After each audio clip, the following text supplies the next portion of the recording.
Hi, it's Mark from Top Local Lead Generation. We're here with Bernie Pawlik of Pawlik Automotive in Vancouver, talking about Chevy diesels. How you doing, Bernie? I'm doing well, Mark. So something we really haven't covered before, I don't think even ever, is any kind of Chevy diesel stuff. So we're talking about a 2003 Chevy Silverado and a fuel injector replacement. What was going on with this one? So this vehicle was suffering from an interesting issue, running pretty well, but what was happening is that there was, over a period of time, the crankcase was filling up with diesel fuel. There's an internal fuel leak inside the engine, and so over a period of, say, an oil change, I would add 2 or 3 extra liters of diesel fuel to the crankcase, which is not a good thing. You really want to be lubricating your engine with motor oil, not diesel fuel. Yeah, even though they run on oil, that's not the right oil to lubricate it. No, I mean, it's better than running gasoline, but it's, at least it's not exactly proper. So is an internal fuel leak common on diesels? Well, it is on some. It's this 6.6 liter GM diesel, which is actually made by Isuzu, an awesome engine, very reliable. All the fuel injection plumbing is pretty much inside the engine, and I'll show you a few pictures in a minute. But the injectors are inside the valve cover. All the fuel lines, I mean, there are external fuel lines, but all the return lines are inside the valve cover. The fuel pump, the high pressure pump, bolts into the front of the engine. It can leak into the engine as well. It's common on a lot of engines. We've seen a lot of 6.4 liter Ford diesels have that issue, but many diesels have the injection plumbing inside the engine, so it can happen on any. Even Ford, we've seen quite a few where there's actually a warning light will come on, or the check engine light will come on if the oil level actually gets too high. So there's a sensor to actually deal with that on a Ford. So how's the injector replacement on these trucks? It's a huge job. It's an enormous job. It's about 12 hours worth of work. Can be even more sometimes, but it's a lot of work. And I'll just share a couple of photos here, just to kind of give you an idea what we have here. So this is the. I'll just expand the picture a bit. We still there? Yeah. Okay, so this is the top of the engine, looking at the valve cover. There's a lot of wiring and accessories and pieces that we've removed. This is looking at the right cylinder bank, and I've just got the sort of front 3 cylinders. You can see the back one is out of the picture because there's piping in the way. It would not make for such a good photo. But this is basically what you're looking at before you take the valve cover off. So those 3 pipes that are bent in interesting shapes are all the high pressure fuel pipes that come to the fuel rail and go into the fuel injectors.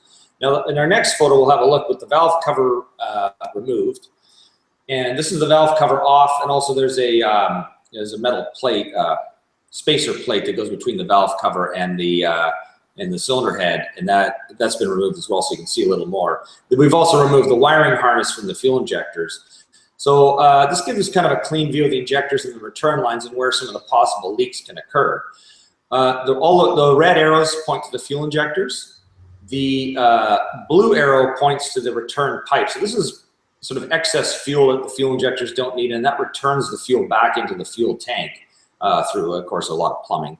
And the green arrow points to a couple of possible leaks. Now, I didn't put green arrows everywhere where it could possibly leak, but there are seals and banjo bolts and seals in these particular areas. Plus, it goes to each injector, so there's more points. But there can be any sort of, if there's any fuel leaking on any of these pipes, this goes directly into the crankcase and fills the oil. And the injectors themselves can leak also. So these are some of the places fuel can leak. This is what's on the inside. And again, it takes many hours of removing pieces just to get to this particular view. So it's a large job. So once it's all done, what's our final outcome here? Well, the engine runs great. Now, I didn't talk about the diagnostic process we went through for this, because it's a little tricky to find a fuel leak inside an engine when you can't actually run the engine but by the time you remove everything, you can't run the engine to find the leak. So we have to look at mileage on the vehicle, what are the possibilities, and so prior to doing any removal, we did some diagnostic tests with the scan tool, and you can look at the fuel rate and what the how much fuel the injectors are actually injecting, and see what sort of compensation is being made for either worn or leaking injectors. And we found that several of the injectors, the fuel delivery rate was much higher than expected. But this vehicle had 330,000 kilometers. Talked to the owner, he's owned it since 80,000 Ks, and said never replace the injectors. So he's got very good life out of these injectors. And really the most common cause of the problem is a bad injector, or injector. So we replaced the injectors. It's not 100% guaranteed this is going to solve all the problem, but I would say, first of all, the engine's going to start firing and running properly and using an even amount of fuel.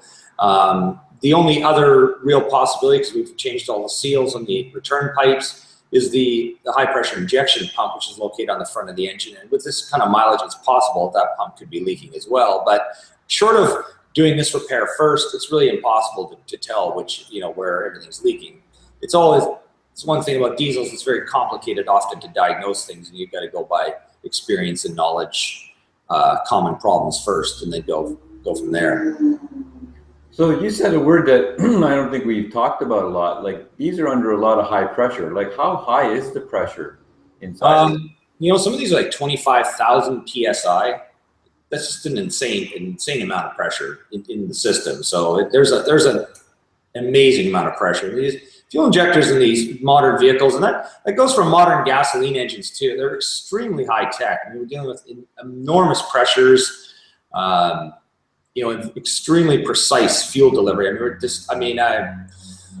have the measurement terms to say on this, that are thought out, but I mean, the amount of fuel delivery is so minute, and a lot of these injectors on diesels, now this is an 03, it's kind of old, but like a lot of newer diesels, you can barely hear the engine running because of the injection.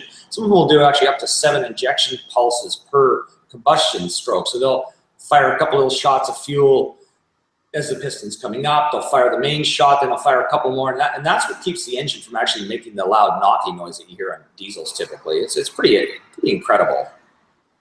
But things do go wrong, and this is why you need to change your fuel filters. Now, this is another interesting point. I talked to the owner, he goes, don't worry about changing my fuel filter. I just changed it last week. He goes, I change it religiously every 6 months. So this is an owner that's really conscientious about taking care of their vehicle. Every 6 months is probably too much, but you know what? He's got 330,000 kilometers out of a set of fuel injectors. Most diesels never go that far. So, good maintenance does pay off. Absolutely. That's the message of all these, really, isn't it? It is. Maintain your vehicle, and it'll treat you a lot better than not maintaining it. Yeah. We've had a couple of Mercedes you and I have talked about over the last 6 months, 3-liter Mercedes diesels where people have not changed their oil. One of them, it cost $22,000 for a new engine. Another one, a couple of weeks ago, the turbocharger basically broke in half.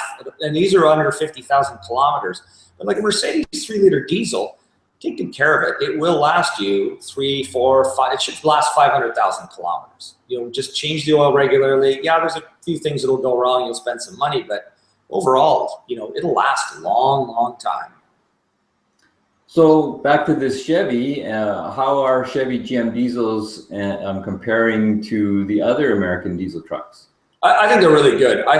Personally, to me, it's between this engine or Cummins. If you're looking at these older generation diesels, actually even into the newer years. I guess the Ford 6.7, we haven't run into any problems with that yet, and I haven't heard a lot of problems. So Ford may have finally figured things out, but I mean, they had 2 generations of really bad engines, just very, very costly and a lot of dissatisfied owners. So I would not. They're nice trucks. I just wouldn't touch a Ford diesel. It's either, and I think the Chevys are more reliable in terms of the actual truck, less front end parts, as I was alluding to in an earlier hangout. We talked about Jeeps and Dodge front ends wearing out. I mean, by the time you hit 100,000 kilometers on a Dodge, you're doing all the ball joints and tie rod ends. They all wear out. So the Chevy seem to be a lot more reliable. I mean, overall, I think that's the truck I'd go for. So, any final thoughts on this whole repair service? You know what? It's all really, do good maintenance. If you're buying a diesel, do your homework. And I mean, the other thing about diesels I mentioned quite a few times is, if you're thinking about buying a diesel, you gotta ask yourself, do you really need one? Because they do cost a lot of money to fix. I mean, this is not gonna be a cheap repair bill for the customer.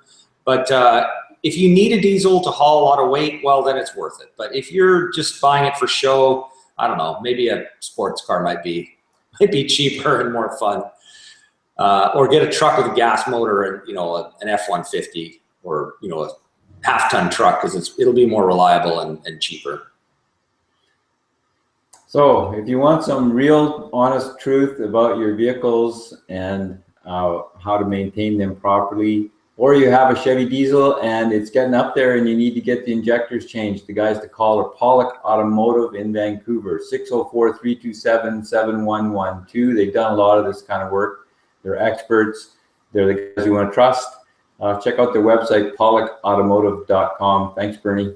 Thanks, Mark. Talk to you again soon.